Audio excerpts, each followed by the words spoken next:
and not have the lower body than have the whole thing to the ground and not see this as much. Okay. Is it running? Yep. Okay. This is my friend and student Brent. He's helping me demonstrate some principles about how to connect your hand to your center of mass, and then how to move your center of mass to move the hand.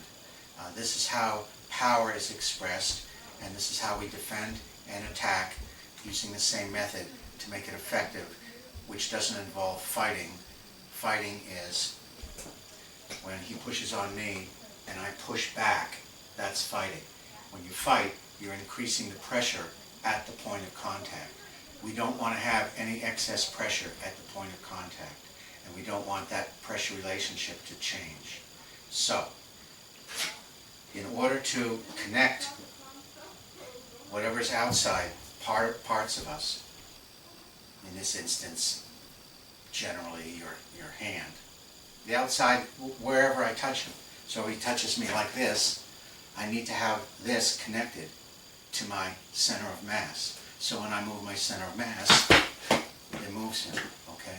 If this isn't connected to my center of mass, and I try to move him, I push myself off of him and I lose my balance.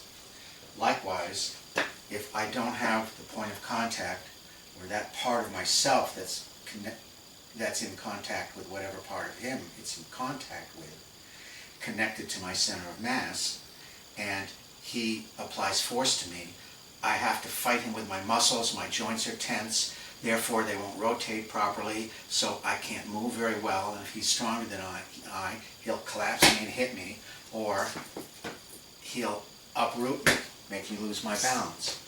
But,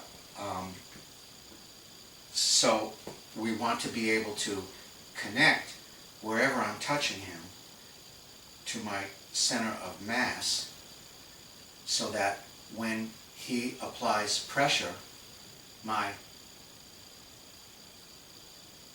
inside rotates, my center is used, and my joints in my arm to turn away his force. So when I do that, he can press all day, and it's not doing him any good, and I'm not losing my balance, and I'm not getting tired. And then I just move my center of mass to move him. So then, of course, the question is, how do you do that? How do you connect your hands to your center of mass? And there's a lot of ideas that are discussed when you're pursuing any aspect of internal arts. And this is my thinking anyway, that are related to this, in my opinion. They all have as their intended result, whether it's conscious result or not, connecting your hands to your center of mass. So you can use your center of mass for power. So you don't have to fight the point of contact. Whether we talk about Tagong, which is a raising up from the anus through the spine to the crown of the head. They speak of it in terms of raising up energy. Sing, raising energy. Whether you talk about it in the sense that many Tai Chi people refer to this as Peng, spelled P-E-N-G, Peng, which is normally translated as a warding off energy, but it's not or an expansion, it's not a pushing out. It's an actual, what it really is a movement through yourself. Like when you get the chills, it's a rushing or a movement through yourself without letting any of the outside of you actually move through space. Is an overall expansion. You could say expand in all directions from inside simultaneously. That's Peng. Or whether you just call it open everything, or whether you just call it relax through yourself, or that classic idea of like the water through a hose is running through you. It's got nothing to do with the outside going anywhere. It's just running through yourself. No matter what of these methods whatever, and each method, of course, is an idea. So no matter what the idea is that you're training, at the end of the day, it's about creating connection between your center of mass and your hands, you're outside, okay? Whatever you're using, whatever the contact point is, be it any point in your leg for kicking, or foot, or any part of your arm, any part of your body. Brent could touch me, say, here. But if I have the correct condition, if I've connected my center of mass to that point of contact, then when he presses, I just move my center of mass, and look what it's doing to him, okay? So then, of course, the question is, how do you connect up the outside to your center of mass? Sure, you can use any of those methods we just enumerated, but sometimes it's difficult to get a handle on what that's really happening and how that puts the proper feeling in your body. So this is a way to do it that I think is quite simple. I didn't say easy, but simple.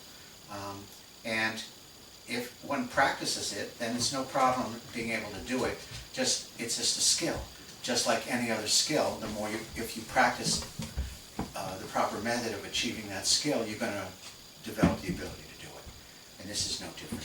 So here, no matter what the shape is, whether I'm in a Tan Sao, whether I'm in a Fuk Sao, whether I'm in a Bong Sao, what I really want to do is this. I want to adjust. So right now I'll just talk about the upper body. I want to adjust this area, right in there, this like depression, just above the armpit, that muscle there. I want to soften it. I want to, instead of, if I think of being strong when he presses me, if I think of being strong, if you touch yourself here, you'll see that it's tight. Everything is fighting that force, and there's tension in the muscles, not only here, but including here, to fight the force. It's a protection response, mechanism, instinct, because I don't want his hand to come in and punch me, so everything gets tight so I can stop his hand. But then if he's stronger than I am, he'll either collapse me or he'll push through my tension and easily make me lose my balance. So basically I want to soften this area. So I put my mind here and I just tell myself, I ignore all of this, what's happening outside here, and I just soften this area, and you'll see when that happens, I'm just repeating it, making the adjustment. Now it's tight, now it's soft. You'll see this drops.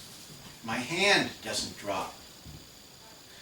My arm doesn't drop where he's touching me.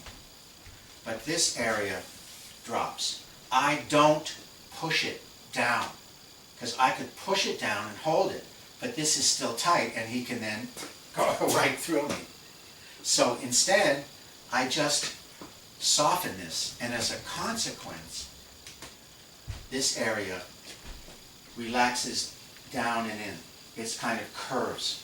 It just falls away. It falls. It falls like that. It falls like that. This didn't fall. So when that happens, I have connected this to my center of mass. I didn't do it. It happens as a natural result of me fixing this area, this part. I just fix it like that. And now it's connected to my center of mass. Now, there are 4 areas in the body you want to do that with. 1, 2, 3, 4. Okay? So, if I do that, make this adjustment here, then I'm free, thank you, to rotate the joints of my arm, shoulder, elbow, and wrist joints like this. It's very important when you do this action, you do not use the elbow or the body to push the hand like this. It's just in place. This rotation. Many times it's referred to as like nail tapping with a hammer. If I want to hammer in that nail, that is the action. I'm not pushing my elbow to move the hammer like this. It wouldn't have power. I'm just tap, tap, tap, tap. And the faster I tap, bang, bang, bang, it's going to hurt. So that's the action of the joints. Nail tapping. Like this.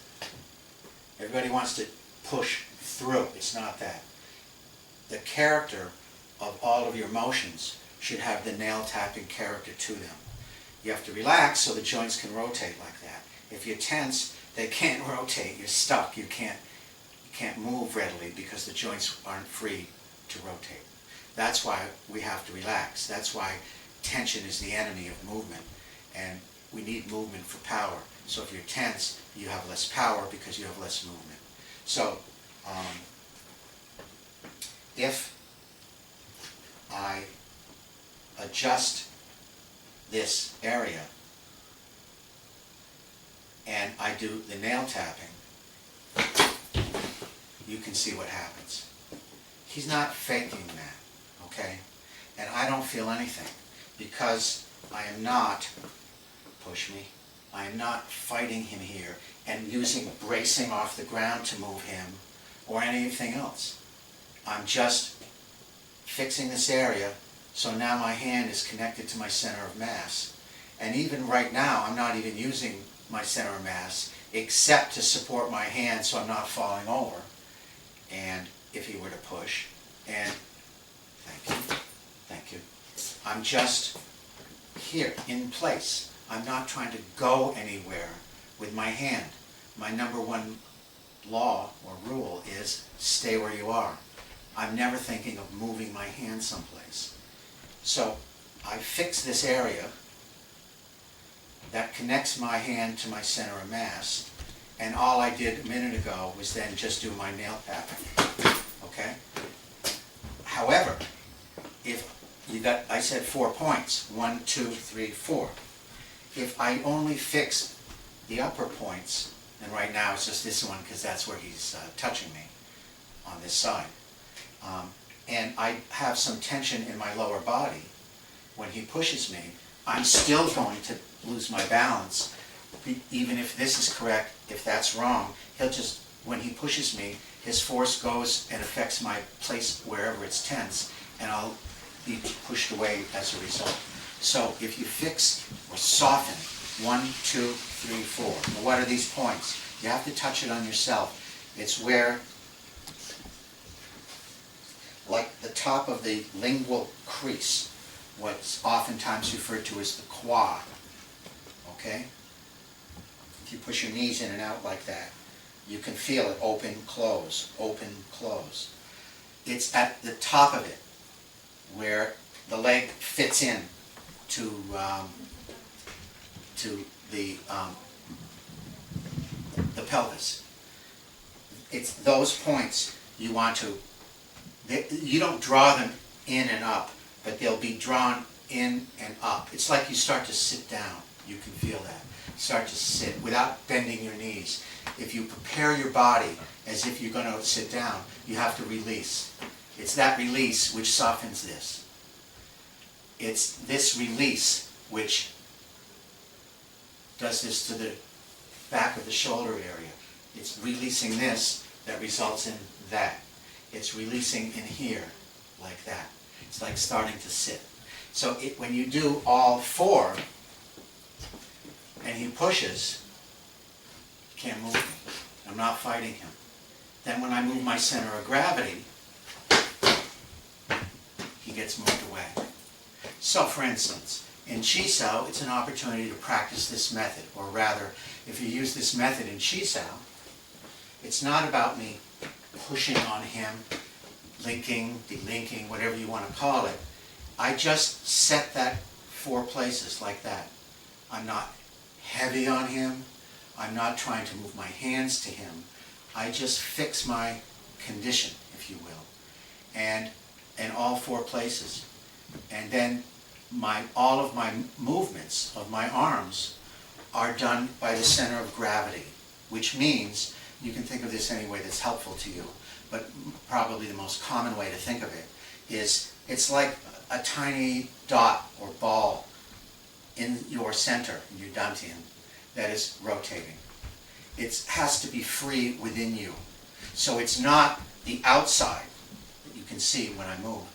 Turning. That's not using the center. It's inside the body, like a gyroscope. The center, the ball, is free to spin freely inside of you, separate from the outside movement.